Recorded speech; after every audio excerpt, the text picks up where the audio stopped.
Hello friends, welcome to another video of stock market. Friends, Jais logistics limited गजीस IPO का आज day 3 का subscription open हो रहा है। जानेंगे लाइव सब्सक्रिप्शन, जीएमपी कितना चल रहा है, लिस्टिंग कितना मिलेगा, अप्लाई करे या फिर नहीं, लास्ट डे है तो फाइनल डिसीजन क्या लेना चाहिए, इन सभी पॉइंट्स को डिस्कस करेंगे। और ये कोई रिकमेंडेशन वीडियो नहीं है गाइस, इसलिए जो भी फाइनल डिसीजन लीजिएगा अपने रिस्क पर लीजिएगा। चलिए फ्रेंड्स, वीडियो स्टार्ट करते हैं। तो आईपीओ 27 अक्टूबर ओपन हुआ था और 29 अक्टूबर क्लोज किया जा रहा है, मतलब आज के दिन क्लोज किया जा रहा है। 10 रुपीज का फेस वैल्यू 116 टू 122 रुपीज पर शेयर की प्राइस बैन, 1000 शेयर्स की lot size, fresh capital IPO 28.63 crore का इशू साइज है, 23.47 लाख शेयर्स का इशू किया जा रहा है। Giriraj stock broking market maker है, book build IPO NSE SME पे लिस्टेड किया जाएगा। अलॉटमेंट डेट है 30 अक्टूबर का, 31 अक्टूबर रिफंड रिलीज किया जाएगा, शेयर्स डीमैट अकाउंट में क्रेडिट होगा। 3 नवंबर का लिस्टिंग डेट रखा गया है। इंडिविजुअल ओनली 2 लॉट अप्लाई कर सकते हैं, 2000 शेयर्स मिलेंगे, 2.44 लाख रुपीज पे करना पड़ेगा। Small HNI minimum 3 lot apply कर सकते हैं, 3.66 लाख रुपीज पे करना पड़ेगा। मैक्सिमम 8 लॉट अप्लाई कर सकते हैं, 9.76 लाख रुपीज पे करना पड़ेगा। Big HNI minimum 9 lot apply कर सकते हैं, 11 लाख रुपीज पे करना पड़ेगा। अब देखिए, स्मॉल एचएनआई हो या बिग एचएनआई, 40 टाइम अगर सब्सक्राइब होता है तो स्मॉल एचएनआई में आप जितना अप्लाई कीजिए, आपको अलॉटमेंट ओनली 3 लॉट किया जाएगा। बिग एचएनआई में ओनली 9 लॉट अलॉट किया जाएगा अगर 40 टाइम सब्सक्राइब होता है तो। प्रोमोटर होल्डिंग के प्री इशू 97.6%, पोस्ट इशू 71.2% का होल्डिंग देखने को मिल जाएगा।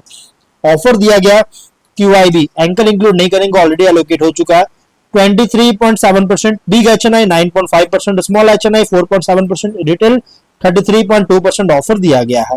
एंकर से 6.8 करोड़ का फंड रेज कर चुका है। अब अगर हम सब्सक्रिप्शन की बात करेंगे, कंपनी का सब्सक्रिप्शन देखने को मिला है 2 दिन का। अगर देखा जाए तो यहाँ पे क्यूआईबी से 5 टाइम, नो डाउट बहुत स्ट्रॉन्ग सब्सक्राइबर, 5 टाइम का 5.5 लाख शेयर्स का ऑफर था, 28 लाख शेयर्स का बीट किया, 34 करोड़ का 4 एप्लीकेशन सबमिट हुआ। एचएनआई से टोटल एचएनआई से 16 टाइम सब्सक्राइबर, 740 एप्लीकेशन सबमिट हुआ, जिसमें से big HNI 20.5 time subscriber, 2.24 lakh shares का ऑफर था, 45.88 लाख शेयर्स का बीट किया, 56 करोड़ का। और गाइज क्यूआईबी और small HNI 7.14 time subscriber, 1.11 lakh shares का ऑफर था, 7.92 लाख शेयर्स का बीट किया, 9.6 करोड़ का। रिटेल में 7.27 टाइम सब्सक्राइबर, 7.8 लाख शेयर्स का ऑफर था, 56.74 लाख शेयर्स का बीट किया, 69.2 करोड़ का। 2837 एप्लीकेशन सबमिट हुआ है। और गाइज टोटल हुआ है 8.3 टाइम का, 1.38 करोड़ शेयर्स का बीड किया, 169 करोड़ का बीड है, 3581 करोड़ का 3581 एप्लीकेशन सबमिट हुआ है। यहाँ पे गाइस नो डाउट किसी भी कैटेगरी क्यूआईबी, एचएनआई, रिटेल बहुत ही स्ट्रॉन्ग सब्सक्राइब देखने को मिल रहा है इस आईपीओ में। जीएमपी की बात करेंगे, कंपनी का जीएमपी 7 रुपीज का, हाँ जीएमपी में थोड़ा इंप्रूव होता हुआ देखने को मिला है कल का जीएमपी, और 5.7% कभी भी एवरेज लिस्टिंग मिलने के चांस है। 129 रुपीज का एस्टिमेटेड लिस्टिंग प्राइस और 7000 रुपीज का एस्टिमेटेड प्रॉफिट आपको मिल सकता है। ऑन एवरेज लिस्टिंग मिलने के चांस है गाइस। अभी जीएमपी भले इंक्रीज करा है लेकिन फिर भी एवरेज लिस्टिंग मिलने के चांस है। बिजनेस की बात कर ज्यादा कुछ बात नहीं करूंगा, ऑलरेडी मैंने वीडियो बना रखा है और आपको ये पता होगा। मई 2011 में एस्टैब्लिश किया गया था, जो कि एक कॉम्प्रिहेंसिव लॉजिस्टिक्स सॉल्यूशंस प्रोवाइडर है। पर्टिकुलरली फोकस है क्रॉस बॉर्डर कार्गो मूवमेंट्स का, इंडो नेपाल कॉरिडोर और नेपाल हिंटरलैंड सर्विस ऑफर जो कर रहा है इसमें इनलैंड और क्रॉस बॉर्डर कार्गो मूवमेंट्स और पोर्ट हैंडलिंग और सप्लाई चेन मैनेजमेंट प्रोवाइड करता है। कंपनी एडवांस टेक्नोलॉजीज जैसे जीपीएस ट्रैकिंग का यूटिलाइज करता है, जिससे एसएपी के साथ इंटीग्रेट किया है, जिससे रियल टाइम विजिबिलिटी जो है उसके लिए शिपमेंट और फ्लीट मॉनिटरिंग के का जो रियल टाइम विजिबिलिटी है इसके लिए यूटिलाइज करता है। और इसके प्रोप्राइटरी की बात करें तो स्मार्ट एसवाईएस सॉफ्टवेयर है, जो कि मर्जेस होता है किया गया ERP, GPS, RFID, blockchain, EPOD, AI driven CRM के साथ, जिससे ऑटोमेट और इनहेंस कर रही है फ्लीट मैनेजमेंट का। अलग अलग सेक्टर्स को सर्व कर रहा है, FMCG and retail, automotive and heavy equipment, manufacturing and industrial goods, pharmaceutical and health care, government and PSUs में जो से कंपनी प्रोवाइड करता है। अब 30 अप्रैल के अकॉर्डिंग 42 परमानेंट एम्प्लॉइज का टीम था। तो वो बिजनेस की बात करें तो ये सर्विस प्रोवाइडर है logistics and supply chain management segment में। और अगर हम बात करें तो ये एक हाईली कॉम्पिटिटिव फ्रैगमेंटेड सेगमेंट में ऑपरेट कर रही है। और अगर हम यहाँ कॉम्पिटिटर की बात करेंगे तो SJ logistics, AVG logistics, Ritco logistics same business करती है। फिनेंशियल देखिएगा तो यहाँ पे 23 में 60.3 करोड़ का रेवेन्यू, 1.1 करोड़ का प्रॉफिट है। लेकिन 24 में रेवेन्यू तो 88 करोड़ का बट प्रॉफिट 3.1 करोड़ का।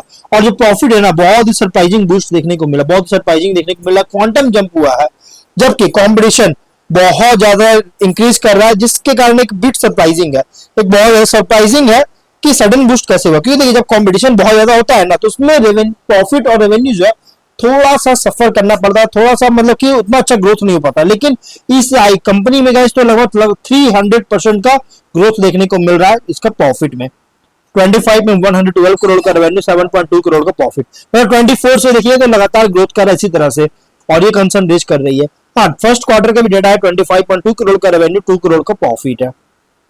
ROE ROCE 56.8%, ROE RONW 56.7% का, और ROCE 27.2%, debt to equity 1.6 time, PAT EBITDA margin 6.4 15% का, PB और PE ratio 4.5 10.7 time. Market cap होगा 106 करोड़ का। देखिए बहुत ही स्मॉल टाइनी आईपीओ, जो कि मेन बोर्ड में माइग्रेशन लेने में लंबा टाइम ले सकता है पोस्ट आईपीओ। अब अगर हम बात करें स्वॉट को लेकर, तो स्ट्रेंथ में अगर देखिएगा तो integrated logistics and supply chain player है, डाइवर्सिफाइड सर्विस ऑफर के साथ, स्ट्रॉन्ग प्रेजेंस है डोमेस्टिक और क्रॉस बॉर्डर लॉजिस्टिक्स में, जिसमें नेपाल, भूटान, बांग्लादेश तीनों कंट्री आते हैं। खुद का फ्लीट है 90 ट्रक्स का, जिसमें इंश्योर कर रहा है ऑपरेशनल कंट्रोल और रिलायबिलिटी। स्टेबल रेवेन्यू ग्रोथ है, जो कि मैन्युफैक्चरिंग और इंफ्रास्ट्रक्चर इन दोनों के डिमांड से ग्रोथ कर रही है। लेकिन वीकनेस भी है, हाई डिपेंडेंस है की क्लाइंट्स पर सिग्निफिकेंट पोर्शन ऑफ रेवेन्यू के लिए। कैपिटल इंटेंसिव बिजनेस है, जो कि हाई मेंटेनेंस कॉस्ट के साथ फ्लीट के लिए। लिमिटेड ज्योग्राफिकल डाइवर्सिफिकेशन है सिलेक्ट कॉरिडोर्स होने के बाद भी। और अपॉर्चुनिटीज की बात से एडवांटेज ले सकता है इसमें, जिसमें गवर्नमेंट के इंफ्रास्ट्रक्चर लॉजिस्टिक्स पॉलिसी जो है ये सेक्टर ग्रोथ को बूस्ट कर रहा है, जिससे इसको एडवांटेज मिल सकता है। प्लस वेयर हाउसिंग और वैल्यू एडेड लॉजिस्टिक्स सर्विसेज में भी एक्सपैंड कर रही है। प्लस ई कॉमर्स और मैन्युफैक्चरिंग इंडस्ट्रीज से जो डिमांड है लगातार राइज हो रहा है, तो इसको एडवांटेज मिल सकता है। लेकिन थ्रेट भी है, जैसे फ्यूल प्राइस वोलेटिलिटी होता है, जिससे मार्जिन इफेक्ट कर सकता है। Intense competition large organised players और स्मॉल फ्लीट ऑपरेटर्स से बहुत ज्यादा कंपटीशन है। रेगुलेटरी चेंजेस लॉजिस्टिक्स या क्रॉस बॉर्डर ट्रेड पॉलिसीज में होता है, तो इम्पैक्ट कर सकता है बिजनेस को लेकर। वहीं अगर हम जीएमपी की बात करेंगे तो 7 रुपीज का 5.7% का लिस्टिंग एक्सपेक्ट कर सकते हैं। ऑब्जेक्टिव क्या है, तो कंपनी साइड वॉल ट्रेलर्स का परचेज में कैपेक्स करना चाहता है। Working capital requirement smart logistics applications के फेज 2 के लिए इंप्लीमेंटेशन में फंडिंग चाहता है, और जनरल कॉर्पोरेट पर्पस के लिए फंडिंग चाहते हैं। इसकी आईपीओ लेकर आए, तो आईपीओ जो है बहुत रिस्की आईपीओ, इसलिए अगर आप इस क्लियर चाहते तो आप इसमें अप्लाई कर सकते हैं, अदरवाइज आप इसको इग्नोर कर सकते हैं। बाकी फाइनल डिसीजन जो भी लीजिएगा अपने रिस्क पर ही लीजिएगा, ये कोई रिकमेंडेशन वीडियो नहीं है। तो मिलते हैं नेक्स्ट वीडियो में, टिल देन बाय बाय।